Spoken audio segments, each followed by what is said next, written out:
제가 초등학교, 중학교 다닐 때 이런 노래가 굉장히 유행했어요. 꿈결 같은 세상이란 노래예요. 제가 좀 조숙했습니다. 일찍 이제 부모님 떠나서 서울로 유학을 오고 뭐 이런 환경에 초등학교 저학년 때부터 노출되면서 야, 삶이 그렇게 행복하진 않구나. 삶이 그렇게 호락호락하지 않구나. 좀 정글 같았어요, 삶이. 그래서 그런 걸 느끼던 때 이 노래를 듣게 돼서 더 이 노래가 크게 와닿았어요.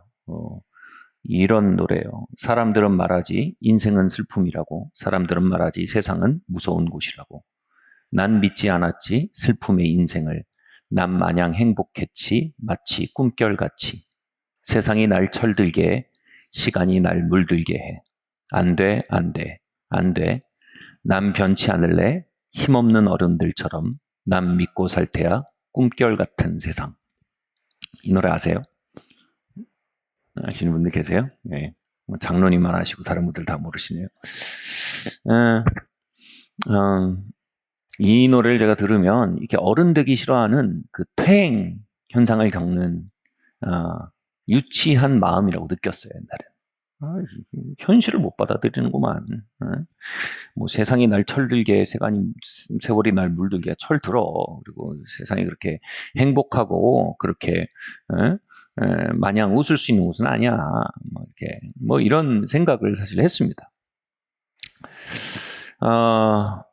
근데 시간이 지나고 주님을 만나고 주님 안에 걸어가면서 어쩌면 이 노래가 굉장히 예언적인 노래일 수 있겠다라는 생각이 듭니다.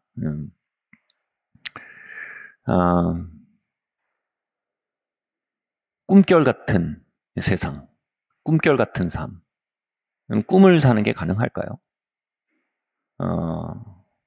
이 정글 같은 생존 경쟁의 장에서 언제나 수요와 공급 사이에서 공급이 수요보다 턱없이 모자라서 많은 이들은 공급 밖으로 밀려나는 이 현장 안에서 꿈결 같은 세상을 산다는 게 말이 될까요? 얼마 전에 이 영화 관람권을 지원해 준다는 말을 듣고 아이들에게 보고 싶은 영화가 있냐고 물어봤어요. 그랬더니 아이들이 개봉 중인 영화를 살펴보더니 눈이 빛나더라고요. 그러면서 그런 얘기를 해요. 지금 개봉 중인 도라에몽 진구의 그림 이야기를 보고 싶다는 거예요. 대학교 2학년 딸들입니다. 네. 진구의 그림 이야기, 도라에몽. 이걸 보고 싶다. 그래서, 근데, 그러면서 그 한껏 어떤 정말 이 핑크빛으로 이렇게 아우라가 물드는 것 같은 표정으로 난 도라에몽이 너무 좋아. 이렇게 얘기하는 겁니다. 전 그 모습을 보면서 비슷한 퇴행 심리가 아닌가라는 생각도 들었어요. 그 동심에 잠기는 모습이 매우 인상적이었습니다. 이 도라에몽에 대한 주제가가 이거예요. 이런 일도 좋겠다, 저런 일도 해보고 싶어. 그런 꿈, 이런 꿈 많이 있지만 모두 이루어지는 신기한 주머니에서 꺼내줘요. 길을 잃어도 괜찮아, 울지 않아도 돼. 비밀 도구가 도와줄 테니까 도라에몽이 곁에 있어. 우리는 언제나 웃을 수 있어요. 네.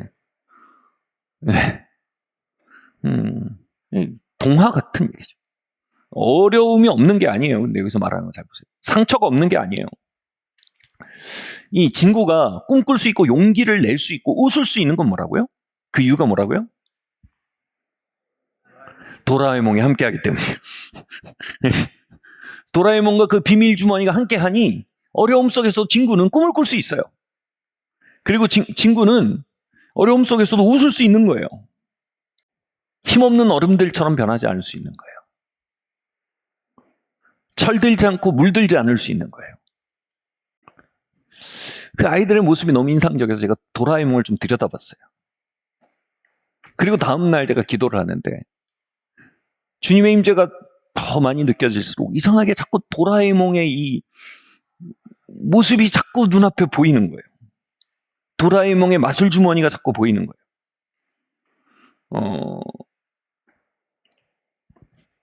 그런데 그 임재와 그 친교 가운데 제 마음에 이런 감동이 자꾸 오는 거예요. 아들아, 내가 너의 도라에몽이 되어줄게. 꿈꾸기를 멈추지 마라.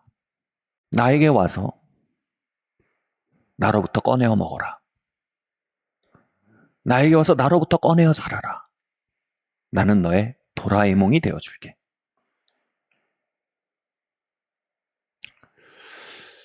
여러분, 그분이 우리와 함께 하신다는 사실요, 우리가 진짜 진지하게 받아들이면 우리 모두는 진구보다 더한 사람들이 됩니다.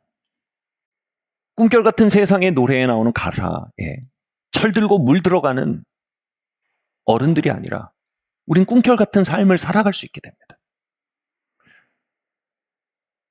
다시 말해봐요. 꿈과 예언과 비전의 삶을 살아갈 수 있게 되는 겁니다. 시편에 이런 표현이 나와요. 하나님은 대대 우리의 거처가 되셨습니다. 이 시편을 모세가 썼어요. 모세가 광야에서 집이 없잖아요. 거처가 없잖아요.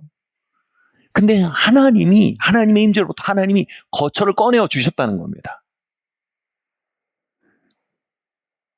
그 광야를 건널 때 하나님이 집이 되어 주셨다는 거예요. 실제로 낮에는 구름 기둥은 뭐예요? 거기가 40-50도 정도 온도가 올라가는 데인데 건조하기 때문에 구름이 덮이면 시원합니다. 밤에 불기둥, 사막성 기온은 밤에 막 10도 그 밑으로도 떨어지기 때문에 밤에 춥습니다. 근데 불기둥이 있으면 따뜻합니다. 사실상 구름기둥과 불기둥은 냉난방 시스템을 넘어서는 거처 자체였습니다. 구름기둥과 불기둥은 하나님의 임재로부터 흘러나온 거처였습니다. 그리고 그 임재로부터 만나와 메추라기가 내려왔어요. 하나님의 임재에서 먹을 것이 흘러나왔어요. 이런 표현이 죄송스럽고 오해의 소지가 있을 수 있지만 이 문맥에서 하나님의 임재는 그들에게 도라에몽이었어요. 내가 너와 함께 있겠다. 내가 너와 함께 한다. 내가 너와 함께 가겠다. 하나님이 광야에서 제일 힘들어하신 부분에 대해서 출애굽기에 이렇게 써있습니다. 너희가 거듭하여 내가 너와 함께 있다는 것을 시험하였도다. 다시 말해 시험했다는 건 믿지 않았다는 겁니다. 하나님 얼마나 그들에게 함께 하시고 얼마나 함께 걷고 얼마나 친구가 되기 원하시고 얼마나 그들의 자원이 되기 원하시고 얼마나 그들의 거처가 되기 원하셨건만 그들은 애굽에서의 종살이의 오랜 시간의 마인드셋에 갇혀서 정말 좋은 친구가 그들과 함께 있다는 사실 자체를 받아들이지 못했습니다. 그래서 아까 노래의 가사에 나오는 내용처럼 그들은 철들어 버렸고 그들은 물들어 버렸고 그들은 힘없는 존재가 되어버렸습니다. 마음에 힘이 없는 존재요. 광야에서 생존 문제에 찌들은 존재가 됐다는 겁니다. 이 시편에 주님이 대대 우리의 거처가 되셨나이다 이 말씀은요, 사실 제가 첫 번째 안식년 때 굉장히 중요한 기점에서 묵상하고 받았던 말씀입니다. 제가 당시 이 그리스 섬에 있었어요. 그리고 스페인을 거쳐서 이제 캐나다로 빨리 아웃하려고 했습니다. 첫 번째로 저희가 전세금을 빼서 배낭여행하고 있었기 때문에 이거 다 녹아 없어지면 어떻게 살아야 되나 막막했어요. 그래서 이 지역, 유럽 지역은 공포의 지역입니다. 돈이 막 술술술 나가는 것이죠. 그래서 그리스 섬만 딱 찍고 빨리 스페인 찍고 빨리 이제 캐나다에는 저희가 머물 곳이 있었거든요. 캐나다로 빨리 빠져나가려고 하고 있었어요. 그런데 제 아내가 지나가면서 저에게 툭 이렇게 얘기하는 겁니다. 여보, 내가 이집트에 아웃리치를 갔을 때, 예전에 대학교 때 아웃리치 갔대요. 내가 남편이 생기면 이집트에 같이 가고 싶습니다라고 기도했었어. 그리고 언젠가 나는 이집트에 내 남편과 함께 가게 될 것이라는 믿음이 있어. 그 얘기는요, 저희가 그리스에서 이집트를 가려면 터키로 건너가야 돼요. 반대예요. 그리고 터키로 건너가서 시리아, 요르단, 이스라엘을 통과해서요, 이집트로 육로로 이동하는 거예요. 이렇게 이동하면 한 달 정도 걸립니다. 이 생각을 듣는데 숨이 탁 막혔어요. 일단 전세금이 녹을 거예요. 두 번째로 당시 7월이었습니다. 온도가 40도에서 50도를 육박하고 있었어요. 그리고 저희 동행이 뭐였습니까? 애들이 4살, 5살이에요. 만 4살, 5살입니다. 건강한 청년들도 거기 안 갑니다. 근데 그 얘기를 딱 듣고 이 큐티를 하는데, 이 시편 말씀을 묵상하고 있는데, 제 마음에 제 영 깊은 곳에서 제 아내의 말이 지워지질 않는 거예요. 나는 청년 때 남편이 생기면 함께 이집트에 갈 꿈을 꿨어. 그 얘기입니다. 남편이 생기면 내가 이집트 함께 올 거라고 예언했어. 그럽니다. 하나님 앞에 믿음의 기도를 드렸어. 이겁니다. 그런 비전을 가졌어. 라는 겁니다. 그 말이 제 마음속에 신겼어요. 제 영에 신겼어요. 그리고 그 큐티 가운데 동행하시는 하나님이 너무나 그것에 대해서 동조하시는 느낌인 거예요. 영어로 approve라고 하죠. 승인하시는 느낌인 거예요.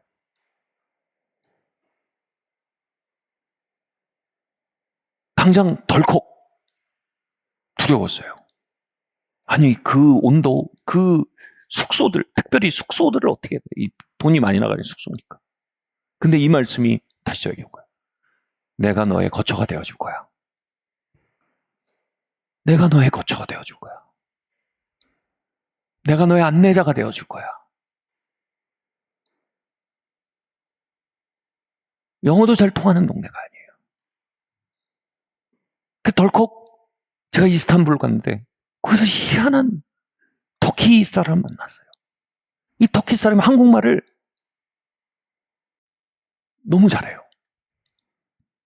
그래서 이 친구가 또 여행사를 직원이었기 때문에 저희 터키에서 일정에 대해서 다 어레인지를 해줬어요. 저희 여권도 알고 그러니까 또 맞게 어레인지를 해줬어요. 그래서 우리 가족들을 데리고 터키, 시리아, 요르단, 이스라엘, 그리고 마침내 이집트까지 갔어요.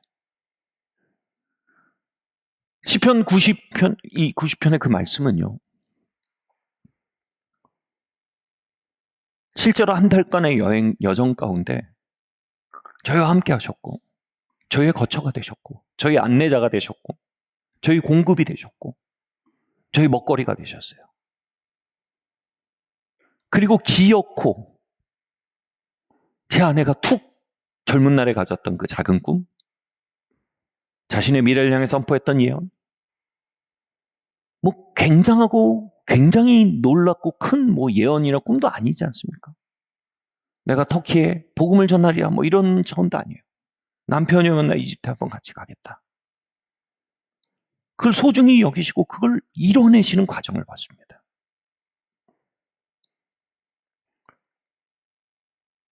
그보다 훨씬 더 중요한 일이 많았어요. 전세금은 어떻게 해요?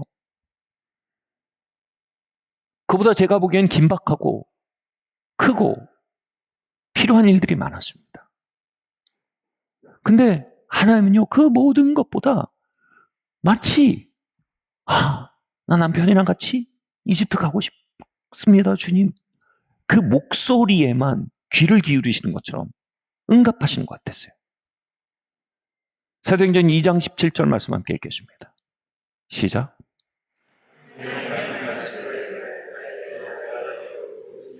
와우.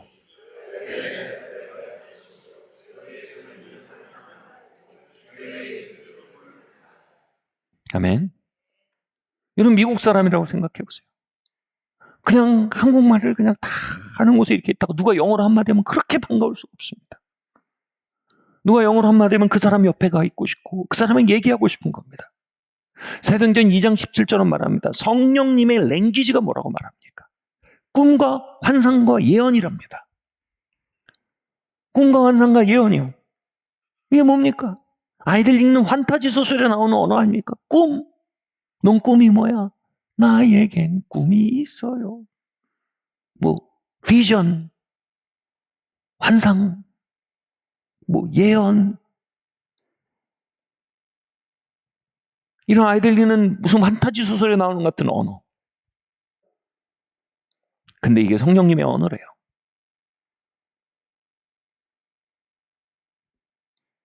성령님은 꿈의 언어, 비전의 언어, 예언의 언어를 귀 기울이세요. 거기에 응답하세요. 그 언어로 대화하십니다. 아멘.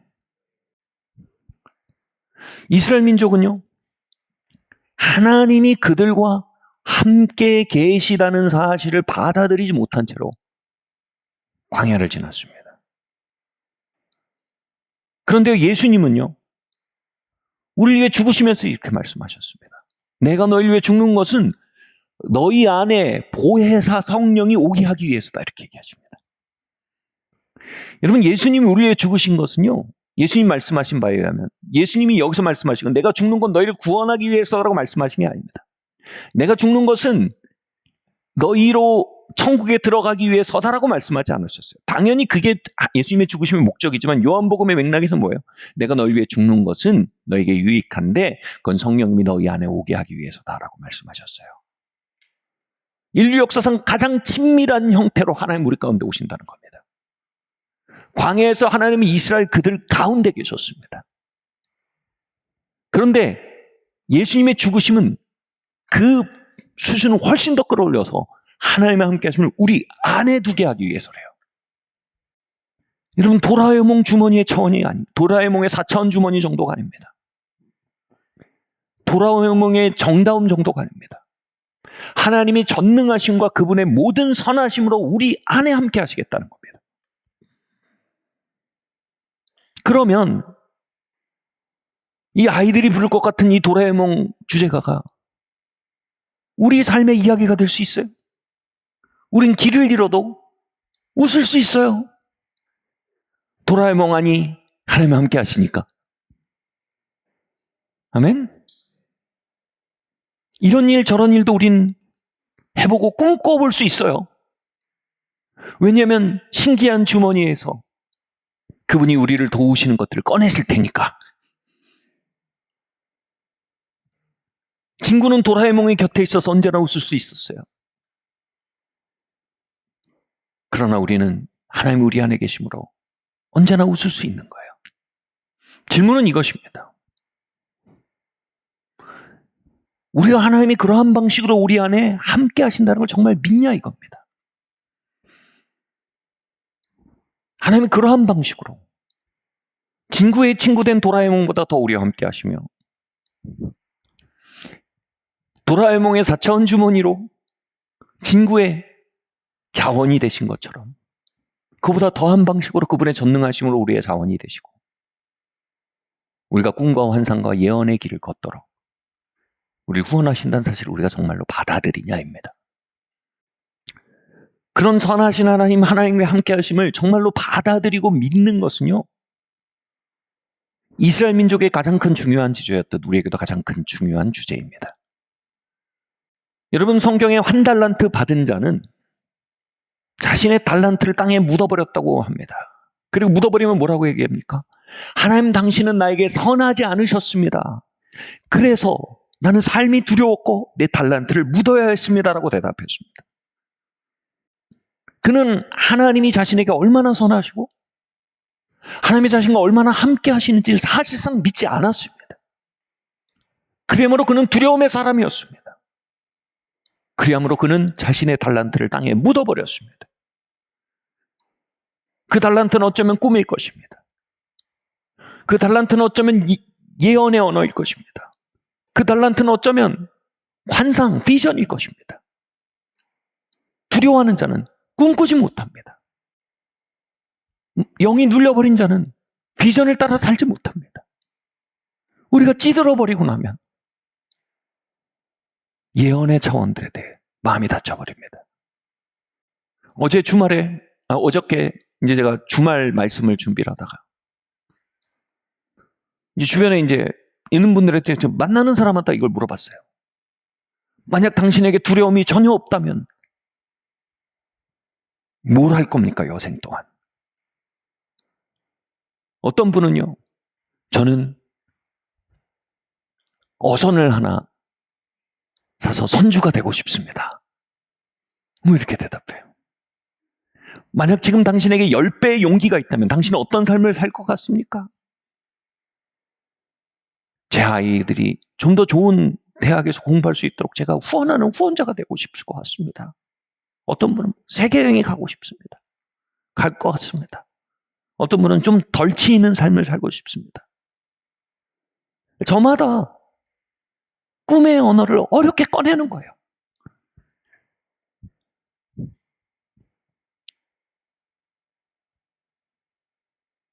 그 내용이 너무 소소하기도 하고 너무 개인적이기도 하고 때로는 황당하기도 할 수도 있는데 공이 나타나는 분위기가 있어요. 그들의 표정이 어린아이 같아졌다는 거예요. 그리고 그 말을 하는 동안 생명이 확 풀어졌어요. 잠언에서 말합니다. 소원을 이루면 생명나무래요. 아멘? 소원이 더디 이루어짐으로 우리의 생명이 상한대요. 여기서 말하는 생명은 속사람입니다. 꿈꾸고 그것을 이루어가는 삶은요, 우리에게 생명나무가 된대요. 우리의 속사람의 양식이라는 겁니다. 그것은 성령님께는 그분의 모국어이고 저와 여러분에게는 양식입니다.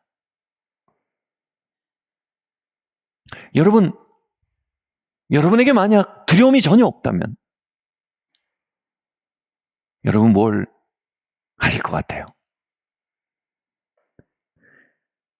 여러분이 만약 지금보다 10배의 용기를 갖는다면 여러분 어떤 삶을 살 것 같으세요? 한번 입 밖에 내보세요. 하나님의 모국어예요. 그게 바로. 어떨 것 같으세요? 저는 그렇게 응답을 했어요. 빨리 건물 빚을 다 갚고 싶습니다. 그리고 이 건물을 성도들이 주중에도 9 to 5로 9 to 5가 아니에요. 주중에도 일상생활에서 와서 쉬고 돌아갈 수 있을 만큼 좋은 공간으로 리노베이션 하고 싶습니다. 뭐 그런 얘기도 하고 그랬어요. 여러분 어떠세요? 여러분 어떤 언어들이 살아있습니까? 언어들이 길어내지십니까? 또 한 분은 그러시더라고요. 만약 두려움이 전혀 없다면 뭘 하시겠습니까? 그러니까 그 말을 하기가 무섭다는 거예요. 그 말을 뱉어내고 나면 돌이킬 수가 없을 것 같다는 거예요. 그를 향해 마음이 달려가는 걸 멈춰 세울 수가 없을 것 같다는 거예요.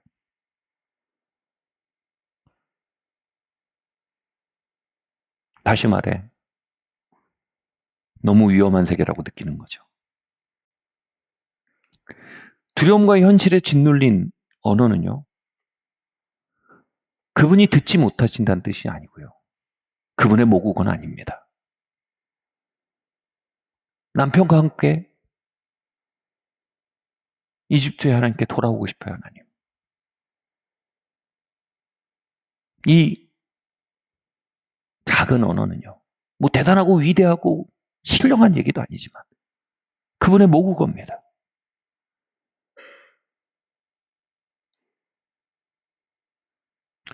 여러분, 이 모든 것을 가능하게 하는 게 뭐라고요?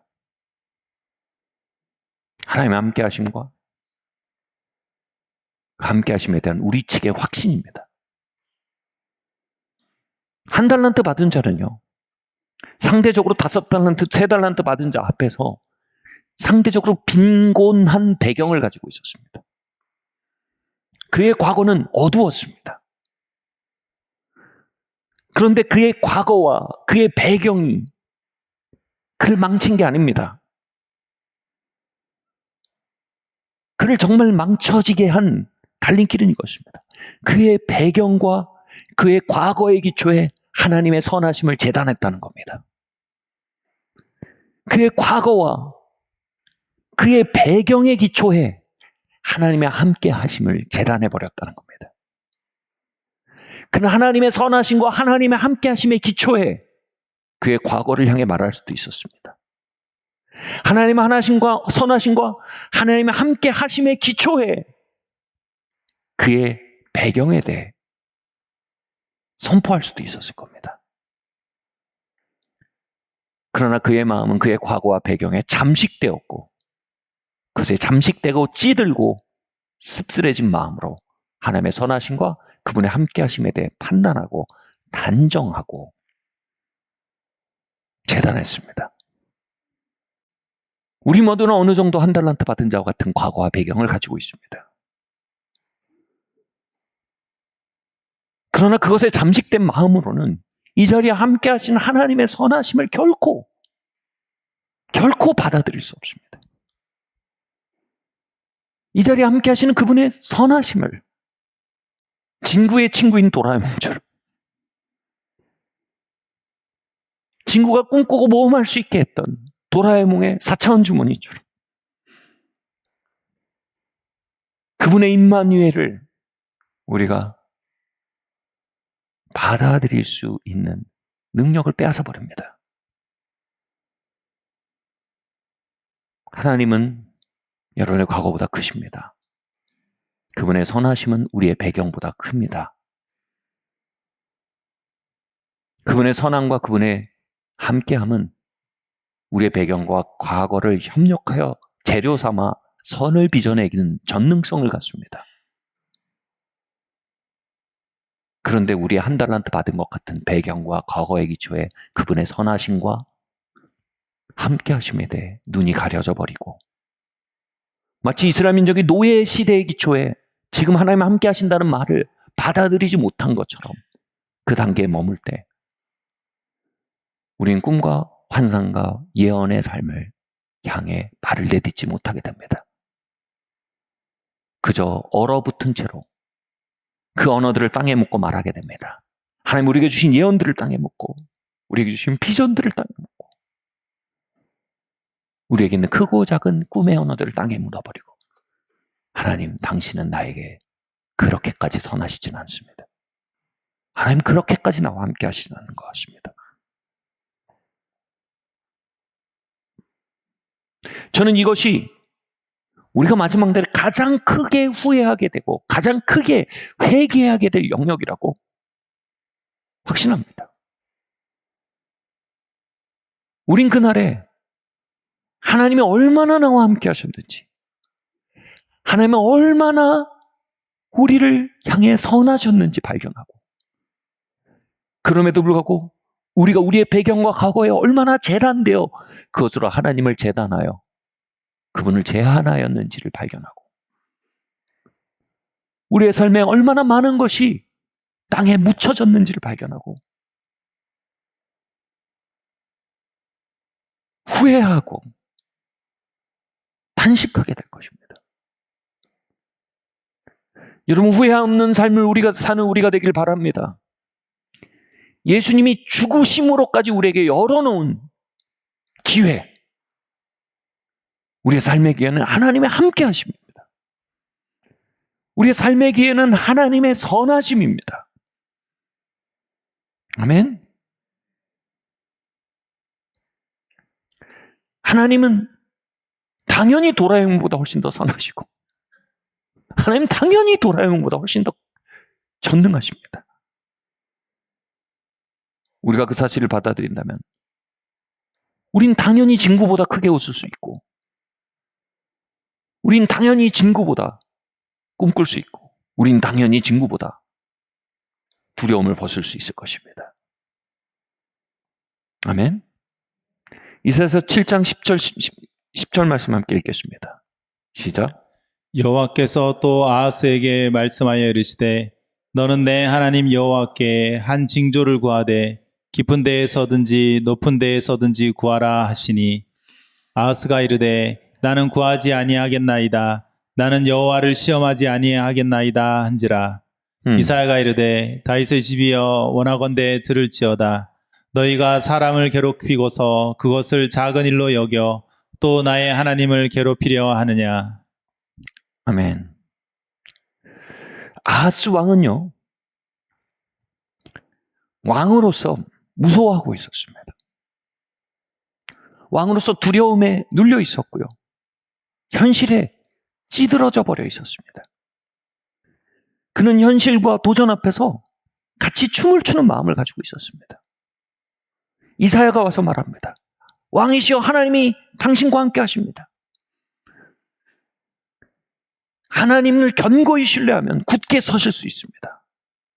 이렇게 요청합니다.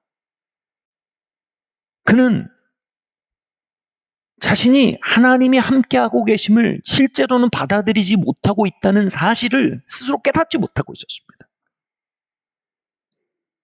이스라엘 왕이었으니까 얼마나 많이 배웠겠어요. 하나님 함께 하시지. 함께 하시지. 그렇게 안다는 것으로 자신이 하나님과 실제로 함께 하심을 받아들이고 있는 것이라고 생각을 했어요. 그러나 여러분, 우리가 진짜 하나님에 대해서 무엇을 받아들이고 무엇을 믿고 있는지는 삶에 대한 우리의 반응을 보면 아는 겁니다. 그의 반응은 하나님의 함께 계심을 받아들이지 못하고 있다는 것을 보여주고 있었습니다. 그래서 이사야가 아하스에게 뭐라고 말합니까? 하나님의 대언하면서 아하스여, 차라리 이적을 구하세요. 차라리 하나님 함께하고 계시다는 것을 받아들일 수 있는 증거를 구하세요. 아하스가 얘기합니다. 아닙니다. 난 그런 거 필요 없습니다.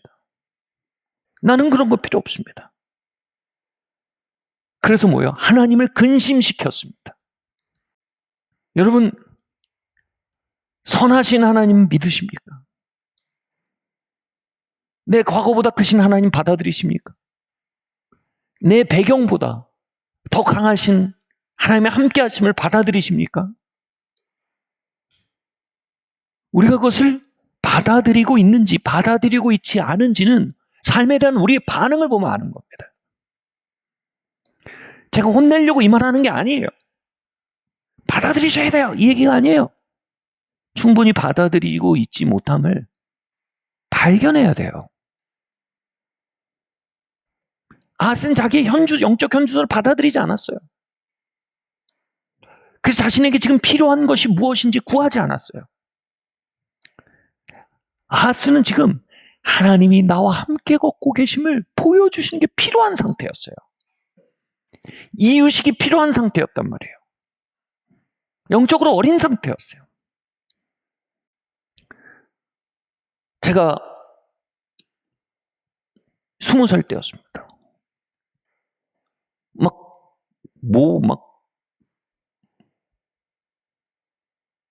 흥청망청 살다가 고등학교 때 주님을 만나고 급하게 회심을 하고 제 주변 친구들이 다 놀라워할 정도의 행보로 신학교를 갔습니다. 신학교를 가면서 전 너무 무서웠어요. 내가 사역을 한다고. 그런데 제가 신학생이라는 이유로 제가 속했던 공동체에서 저에게 기도회를 맡겼어요. 저는 신학생 1학년이었는데. 아니, 나는 1년 반 전만 해도 막 술 먹고 막 싸우고 이러던 사람인데 내가 신학생이라는 이유만으로 기도회를 맡긴 거예요. 그런데 이런 마음이 드는 거예요. 이 기도회를 하는데 제가 여기서 막 사역을 막 이상하게 하고 하면 제 마음이 이게 밟힐 것 같은 거예요. 첫 단추 잘 껴야 되잖아요. 와, 너무 부담이 됐어요. 그때 제 마음에서 기도가 이렇게 나왔어요. 하나님, 저를 부르시고 저를 택하시고 저를 사역자로 기름 부으셨다면 하나님 보여주세요. 하나님 보여주세요. 하나님 제 사역에 함께 한다는 거 보여주십시오. 제 사역의 길에 하나님 함께 계시다는 거 보여주셔야 되겠습니다. 주님 보여주세요.